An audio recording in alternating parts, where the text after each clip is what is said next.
Hey y'all, it is Kat from Kat Southern Charms, back with our final part for our Mardi Gras, which is today.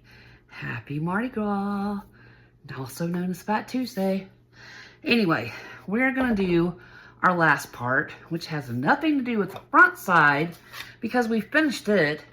Now we get to move to removing our tape, and I'm going to show you how this works and how easy it is for you to lay down your painter's tape before you start pouring your piece, and how easy it will give you that professional clean finish on your project. Now, I have Let's Resin's new heat gun. It comes with some attachments. It has a flat attachment, which I use for my, in fact, let me grab it. All right, I don't have it sitting right here. Anyway, I'll put a picture up. It is a flat attachment that I use for my waves on my ocean. In fact, here's one finished. My ocean piece. And you see how I did my waves and made one look like it's curved coming back on itself. So that is a custom piece that I finished that's getting ready to go to its new home. But I'll add that attachment. But Let's Resin's new heat gun comes with 2 attachments. It has 2 settings on it, a low and a high, like most heat guns. So what we're gonna do is we're gonna heat this up, and I don't want it super hot, but I want it heated up. So this, see how easy it pops off when you heat it up? These little drips will come right off like that. So you heat up your tape, and then you just go around, and then your little drips pop right off, done like that. So you just heat a little at a time, put these in the trash. And this is all you do, y'all. Super simple. You don't have to go around with a belt sander or any kind of, there's no sanding. You don't have to sand it down. It just pulls right off. Ta-da, right? Oh, heat this up a little more. And this is all you do. Heat it up, remove your tape, and then you have your finished project. And I'm going to tell you, with my clients, for these cradles, there we go. You see how easy that is, right? As compared to, I did not heat any of this up. I pulled my tape off, no drips came with it, which is fine, because I just heat these up, and they're going to pop right off. So, there's that part of finishing your project. Now, like I said, for my clients, for this, I recommend that they put screws in their wall here and here. And that is going to give more stability when you hang your piece. This is heavy. This is a heavy piece.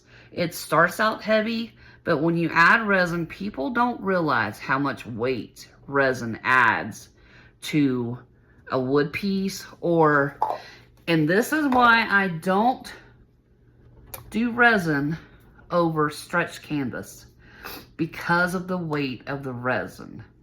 It is more evenly distributed if I put it on wood than it is if I put it on a stretched canvas that really doesn't have that support behind it to support the extra weight from the resin. So that's another pro tip for you. If you're going to do a piece like this, I highly, highly suggest do it on wood. That way it has more stability when your client hangs it on the wall than it would if it's on a regular stretch canvas. So I am not gonna let you watch me go through and clean all this up, but you understand how simple it is and how much work it saves you adding painter's tape and just using a simple heat gun after you're done to get a clear professional finish. You're done. And then you give it to your client and it's ready to go. Oop. What do you think, y'all? Beautiful. I am super proud of this. I'm so glad that you came along with me on this multi-part series. You have to leave me a comment. Do you like doing these long multi-part series? And I told you, I had you guys vote either step by step or one long video that had everything in it. And you all voted the step by step where it was broken down in more detail. But I told you I was going to do both. So now that we've come to the last video, be on the lookout for the compilation. It won't be the broken down details because that would be hours long. And I don't think you want that.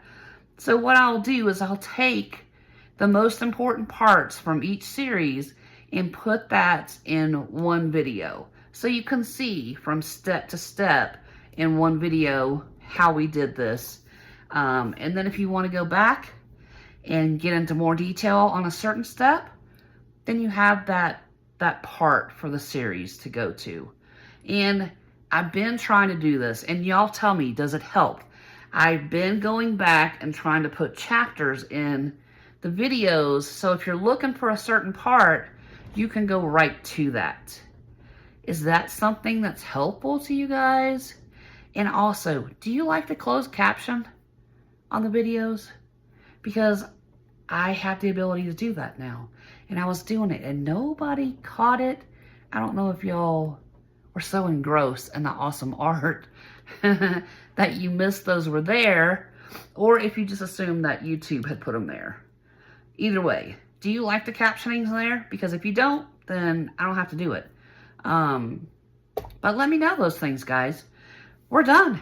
This little masterpiece is finished and perfectly finished on Mardi Gras 2025. So, y'all, go eat some king cake, catch some beads, enjoy some drinks, because we know tomorrow is Ash Wednesday, the start of Lent. So if you recognize or participate in Lent, comment and tell me, what are you going to give up? I am thinking about giving up coffee. I know, it's crazy. I haven't, for sure, I still have some time to decide, but that's kind of what I'm leaning toward. Anyway, all that aside, guys, make sure you do all the YouTubey things. You ding that bell because we have some incredible things coming. In fact, we have a first coming. Something I've never done. I'm going to do with you guys for the very first time. There's no trial run, no practice. We're just going to start the camera and we're going to do it together. And that is making a mold. So be on the lookout for that coming soon. Till next time, guys, have fun. Happy arting. Ta-ta for now.